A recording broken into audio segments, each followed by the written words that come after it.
ஆன்மீக நண்பர்கள் அனைவருக்கும் அன்பும் கனிவும் நிறைந்த வணக்கங்கள். கடன் தீர்க்கும் செவ்வாய் முருகன் வழிபாடு வாழ்க்கையில் செல்வ வளம் பெருகும் சக்தி வாய்ந்த வழிபாடு.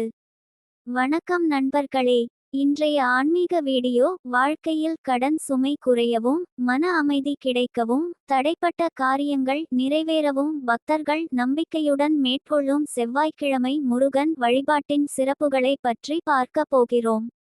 வங்க வீடியோக்குள்ள போகலாம். முதலில் ஒரு விஷயத்தை நினைவில் கொள்ளுங்கள். கடன் தீர்வது என்பது நம் முயற்சி, சரியான திட்டமிடல் மற்றும் இறைநம்பிக்கை ஆகியவை இணைந்தால்தான் சாத்தியமாகும். முருகன் வழிபாடு மன உறுதியையும் நல்ல முடிவுகளை எடுக்கும் தெளிவையும் வழங்கும் என்ற நம்பிக்கையுடன் இந்த வழிபாடு செய்யப்படுகிறது. செவ்வாய்க்கிழமை ஏன் முருகனுக்கு சிறப்பு? செவ்வாய்க்கிழமை என்பது செவ்வாய் கிரகத்தின் நாளாக கருதப்படுகிறது. செவ்வாய் கிரகம் தைரியம், சக்தி, வெற்றி, நிலம், கடன் மற்றும் தடைகள் போன்றவற்றுடன் தொடர்புடையதாக ஜோதிடத்தில் கூறப்படுகிறது. முருகப்பெருமான் செவ்வாய் தோஷங்களை நீக்கி பக்தர்களுக்கு துணிச்சலையும் வெற்றியையும் அளிப்பவர் என்று பக்தர்கள் நம்புகின்றனர். அதனால் செவ்வாய்க்கிழமை முருகனை வழிபடுவது மிகவும் சிறப்பானதாக கருதப்படுகிறது. அதிகாலையில் செய்ய வேண்டியவை: அதிகாலையில் எழுந்து நீராடி வீட்டை சுத்தம் செய்து பூஜை அறையில் விளக்கேற்றுங்கள். சிவப்பு அல்லது மஞ்சள் நிற ஆடை அணிந்தால் மங்களகரமானதாக கருதப்படுகிறது. மனம் முழுவதும் முருகனை நினைத்து ஓம் சரவணபவ என்ற மந்திரத்தை 108 முறை சொல்லுங்கள்.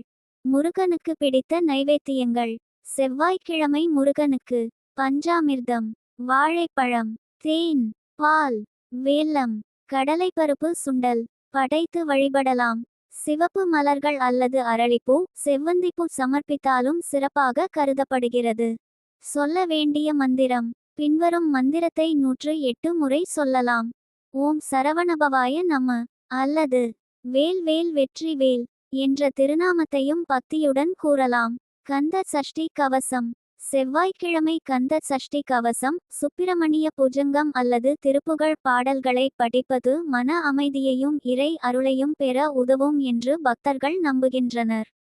முருகன் கோவிலுக்கு செல்லுங்கள். முடிந்தால் அருகிலுள்ள முருகன் ஆலயத்திற்கு சென்று நெய் தீபம் ஏற்றுங்கள். அர்ச்சனை செய்யுங்கள்.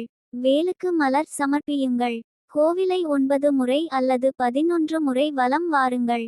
கடன் சுமை குறைய வேண்டி செய்யும் பிரார்த்தனை: முருகா, என் வாழ்க்கையில் இருக்கும் தடைகளையும் கடன் சுமையையும் சமாளிக்கும் மனவலிமையை தாரும்.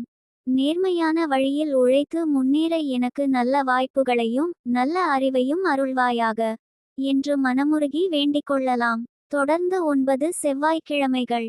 பல பக்தர்கள் தொடர்ந்து 9 செவ்வாய்க்கிழமைகள் விரதம் இருந்து முருகனை வழிபடுகிறார்கள். இந்த வழிபாட்டை பக்தியுடனும் ஒழுக்கத்துடனும் மேற்கொண்டால் மன உறுதி அதிகரித்து வாழ்க்கையில் நல்ல மாற்றங்கள் ஏற்படும் என்று நம்பப்படுகிறது. கடன் குறைய நடைமுறையில் செய்ய வேண்டியவை: இறை வழிபாட்டுடன் சேர்த்து தேவையற்ற செலவுகளை குறையுங்கள். புதிய கடன்களை தவிர்க்க முயலுங்கள். மாதந்தோறும் சிறிதளவு கடனை திருப்பிச் செலுத்தும் திட்டம் அமைக்குங்கள். நேர்மையாக உழைத்து வருமானத்தை அதிகரிக்க முயற்சி செய்யுங்கள்.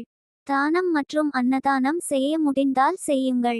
இவை வாழ்க்கையை சீர்படுத்த உதவும் நல்ல பழக்கங்களாகும். முருகனின் அருள் கிடைத்த அறிகுறிகள் என்று பக்தர்கள் நம்புபவை: மனதில் தைரியம் அதிகரிப்பது, நீண்ட நாட்களாக தடைப்பட்ட வேலைகள் முன்னேறுவது, எதிர்பாராத நல்ல வாய்ப்புகள் கிடைப்பது, குடும்பத்தில் அமைதி அதிகரிப்பது, வருமானத்திற்கு புதிய வழிகள் உருவாகுவது. நிறைவுரை: அன்பானவர்களே, முருகப்பெருமானின் அருள் இருந்தால் முடியாததும் முடியுமென்று பக்தர்கள் நம்புகிறார்கள். ஆனால் இறைவன் நம்மிடம் எதிர்பார்ப்பது பக்தியுடன் சேர்ந்து நேர்மையான உழைப்பையும் பொறுப்பான வாழ்க்கை முறையையும் தான். எனவே முருகனை மனமுருகி வழிபடுங்கள். உழைப்பை விடாதீர்கள். நம்பிக்கையை இழக்காதீர்கள். வெற்றி வேல், வீர வேல். முருகன் அருள் அனைவருக்கும் கிடைக்கட்டும். இந்த காணொளி உங்களுக்கு பயனுள்ளதாக இருந்தால் லைக் பண்ணுங்க, ஷேர் பண்ணுங்க, சேனலை சப்ஸ்கிரைப் பண்ணுங்க. நன்றி, வணக்கம்.